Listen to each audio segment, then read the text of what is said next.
I'm gonna go straight to Anne Margaret as my major love. She was a close backup. So, and I have a thought about her performance. I the whole time you're watching it, you're kind of like watching Anne Margaret perform and thinking like, like every single scene she did, the director was just like, can we get a little bit more? Can we just a little bit more? And she's just like, I thought that was kind of extreme. No, it's a rock. Just a little bit more. Just keep it a little bit. Maybe lash him with your hair while you're maniacally. Really, like kind of very like intense performance. She's good, but also like you got to kind of appreciate that the director's just like, as far as you want to go, because there's no way that she could not have performed that more extremely, in my opinion. Awesome. That's really awesome. good. How about and you got to say that, whew, alarm fire, that Anne Margaret. My goodness. Right. Okay, let's go. What's next? Here now, Books Unplugged. Books Unplugged. Adaptation for your delectation. Now Books Unplugged. Here with Ed and Dan. Books Unplugged. Page to screen and in between. Books Unplugged. Which would you destroy? Hi there, and welcome to Books Unplugged, the show where we take a book that has been turned into a film and we discuss it. That's right, but not this time. No, not this time. No, not this time. That's what we usually do. This time we're taking an album that was then turned into a movie.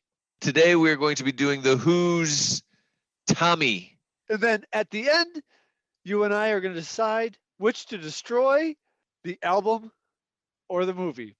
Tommy. Tommy is the story of a kid whose father dies in the war, gets killed by his step-parents, he loses his sight, his hearing, becomes a pinball messiah, and then his parents die. Yeah, I was wondering what you were going to do with that one. I guess. Going to help you. I guess, yeah, it's a tough one. I mean, that's about it. But that's pretty good. Dan, what do you love? What do you love about Tommy? Books, I need them unplugged, baby. Books, I need them unplugged now.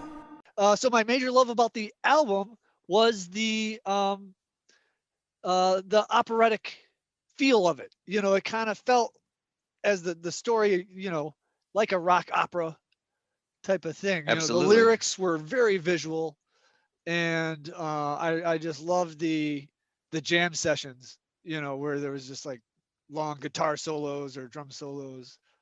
I thought that was just really cool. And the film? For the movie, my major love was the guest artists. That's mine too. Yeah. Oh, it was just so fantastic. Tina Turner, Gypsy Holy Queen. smokes. It's like I cannot hear that song without hearing Tina Turner singing. Acid Queen. Acid Queen, yeah. The Elton John, him covering it. Even Jack Nicholson. Yeah, he was great. Elton John, Tina, they were great. Books to boing, booking to boing, and books to boing. Speedrun. These are minor loves and hates, pet peeve sort of things, or just little things in the story. We're gonna do this in 60 rockin' seconds. Is that correct, 60 Dan? seconds on the clock. 60 seconds on the clock, and I will let you go first. The Sally Simpson part in the movie. The little girl who sneaks out to Yeah. And then the Frankenstein rock star kid. I just thought it was all dumb. Dumb. That's I agree with that. That is dumb. This is a little thing, but the I'm Free in the movie where Tommy breaks free from his shell and then falls into the water, and then he's like running on the beach. That's pretty stupid already. That's pretty stupid. God. I had that as a hate as well. But then he's running with like a green screen, and there's like waves and fish in the background. And it's like, what are you doing? Why is this in this movie? It makes no sense. Oh my gosh, yeah, I had that there. Hate it. I'll go to a love, the Christmas song in the album and the movie. I thought that was Yes. just fantastic. And again, Anne Margaret just going all out, singing right to that kid, and that kid just sitting there, totally stoic through the whole time. They drugged that kid. That kid was on something. I love there's the sexy baked beans. That scene when you already talked about it. It's classic, man. That pillow, Man.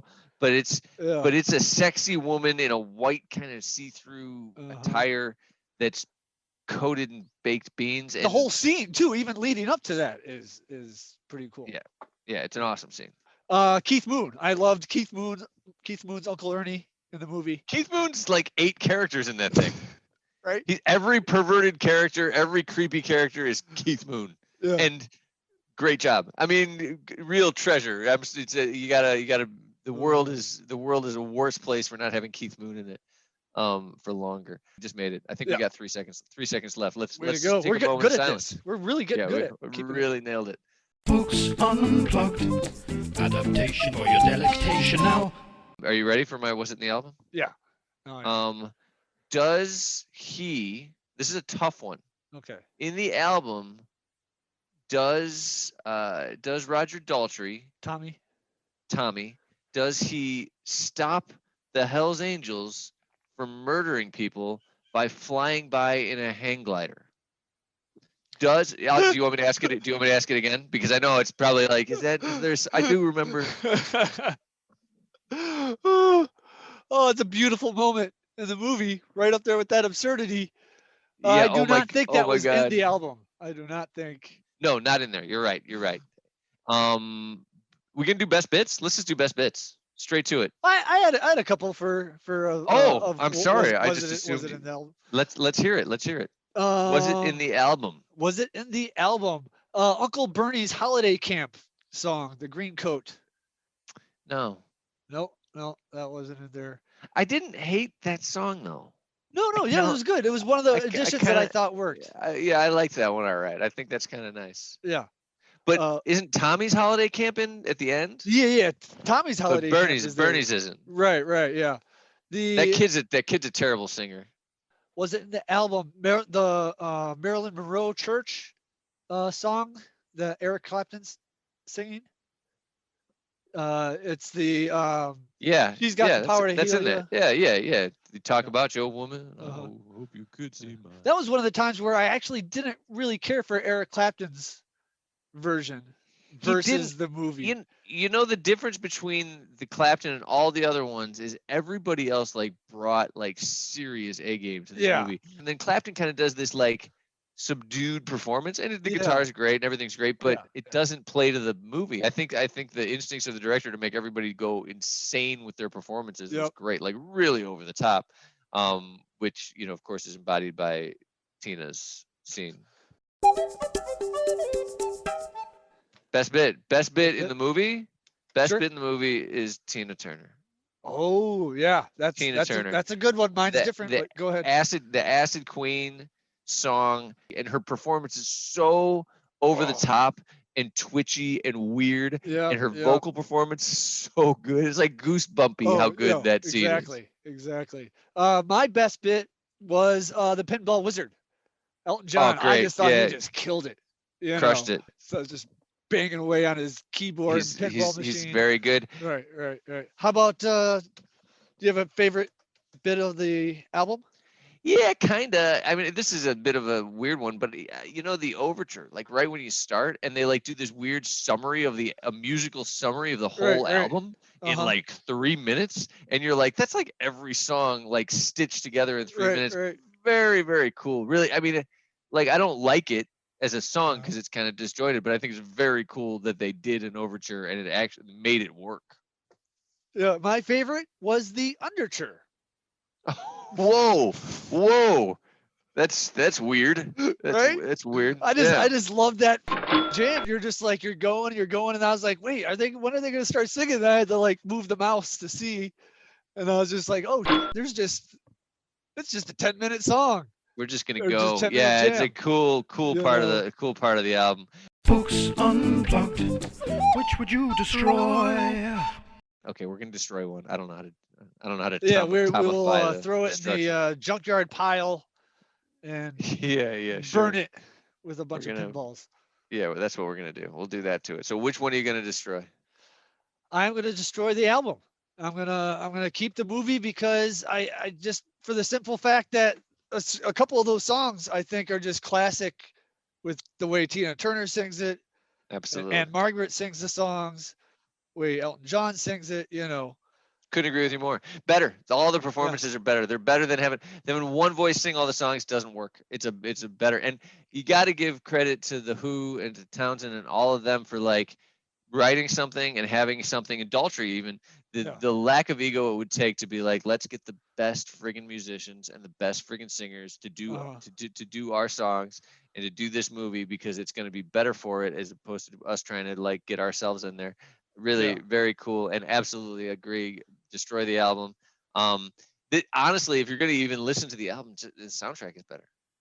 That was one of my notes too. It's like if I had a choice, I'd rather just listen to this soundtrack instead. Yeah, the soundtrack. I mean, the soundtrack is, it's more, the music in the movie and the music in the soundtrack is more rock and roll. It's still an opera, but it's more rock and roll, where the other one's more opera. And I think honestly, it just feels like they tried a little too hard, but to make it like that. I mean, awesome idea and really cool piece. Even the little bits that they had where it was like, I think it was like, do you think it's all right to leave him with Cousin Ernie? Oh my God. And then they did like 3 more of those. And then she's just, I think it's all right. I think it's put on the lipstick. It's like brilliant. Ed and Dan would like to thank you for joining them on Books Unplugged, page to screen and all that's in between. If you like the vibe, please like and subscribe. What's so wrong with a kid wanting a BB gun for Christmas? The movie. Yeah, it's a great book. This book is awesome. It's a good movie. It's an okay movie. I mean, you're probably not going to read it anyways. I think you should. So which would you choose to chop up into little pieces and bury out in the woods to never see again?